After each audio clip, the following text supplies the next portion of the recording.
Hi everyone, Zuptany Buptano here, the internet's busiest music nerd, and it's time for a review of the new self-titled Twin Shadow album. This is a brand new LP from singer, multi-instrumentalist, producer, and songwriter Mr. George Lewis Jr., aka Twin Shadow. This is his fifth full-length record. It's been released independently through his CHEREE record label. Now, if you are familiar with Twin Shadow, you might know that he is one of the bigger indie buzzes of the 2010s. He went on from his splash of a debut to put out one record after another where he indulged in some pretty anthemic synth-pop years before this current trend of 80s stuff topping the charts at the moment. I highly recommend you check those projects out, even if I'm not crazy about a lot of them myself. But what did grab my attention was the change of pace George seemed to be offering on some of the singles leading up to the release of this new record. Johnnie and Johnnie,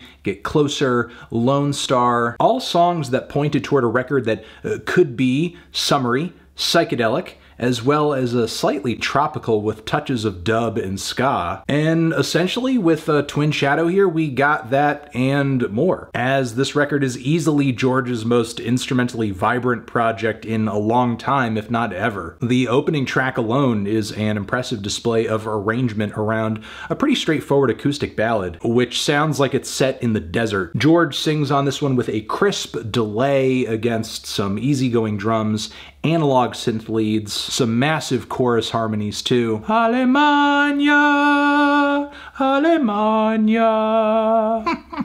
The track's an instant sing-along for me. Not much else on the LP sounds just like this song, but that's kind of the fun of Twin Shadow here. It seems like George is just really into the idea of just hopping into whatever sound and vibe inspires him or that he just like really enjoys personally. Sugarcane is some instrumentally detailed psychedelic pop that is snappy, easy to listen to, but packed with some finite nuances for anybody who wants to dig in a little deeper. There may be a few moments on this one where the effects were laid on a little too heavy, especially on the chorus vocals, but it's still an example of some strong songwriting. But the biggest smashes on the front end of this thing come when Johnnie enters the room, which I mentioned earlier. This track is a feel-good, groovy, trippy callback to dub and ska that is just incredible from end to end. The wavy delays, the sax solo, the hook, some of the synth leads, the build-up on the bridge. There's not a section of this track where George is not packing it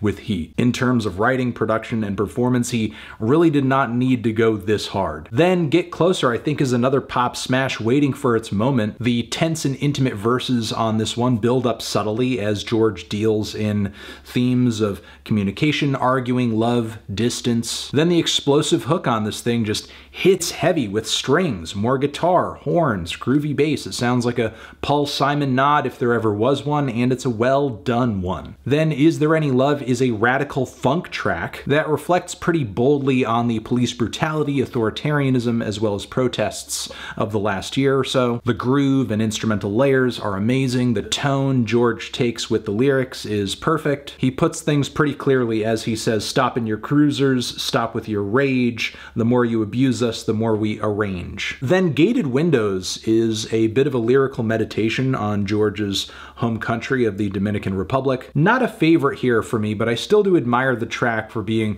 maybe the most unique sounding on the entire LP. The song is so oddly sung and harmonized against these gurgling bass lines, disorienting effects, just very weird synthesizers, and of course more dub-inspired delays. There's a sour demeanor to it, but George still leaves us with a lot to take in. It's slightly off-putting, but it's by no means boring. Modern Man is then a spotlit ballad that I really appreciate for being as skeletal as it is, but the pacing of the song I think could use some work. For something this dramatic, it shouldn't sound so in a rush. But then Lone Star, which was another favorite of mine in the track list, is a ska anthem about George's lone wolf status, essentially being burned too many times, learning from that. The instrumental on this one is impeccable too, but what really takes me here is how authoritative, confident, and just righteous and free George feels as he's he's delivering these lyrics. I also see some similar themes of feeling exploited and taken advantage of on the following Brown Sugar 2, but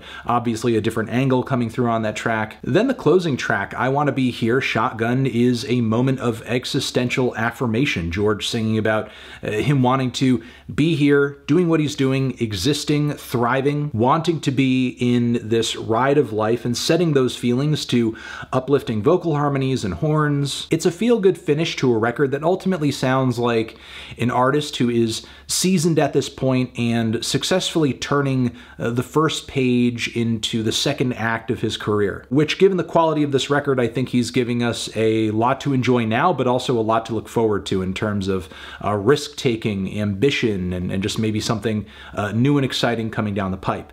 I'm feeling a strong 7 to a light 8 on this one. Transition. Have you given this album a listen? Did you love it? Did you hate it? Why? What do you think I should review next? And yeah, you're the best. Subscribe. Freaking hit that bell so you get notifications. Over here next to my head, it's another one that you can check out. I'll see you in the next one. Anthony Fantano, Twin Shadow, forever.